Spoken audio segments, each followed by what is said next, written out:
National Weather Service in Lake Charles has issued a flash flood warning for southwestern El Parish in southwestern Louisiana, southeastern Beauregard Parish in southwestern Louisiana until 2:30 p.m. Central Daylight Time. At 11:26 a.m. Central Daylight Time, Doppler radar indicated thunderstorms producing heavy rain across the warned area. Between 1 and 4 inches of rain have fallen. Flash flooding is ongoing or expected to begin shortly. Hazard, flash flooding caused by thunderstorms. Source, Doppler radar.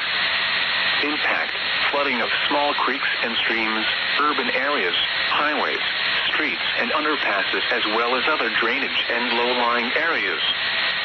Some locations that will experience flash flooding include Reeves and Dry Creek. Turn around. Don't drown when encountering flooded roads. Most flood deaths occur in vehicles. A flash flood warning means that flooding is imminent or occurring. If you are in the warned area, move to higher ground immediately. Residents living along streams and creeks should take immediate precautions to protect life and property.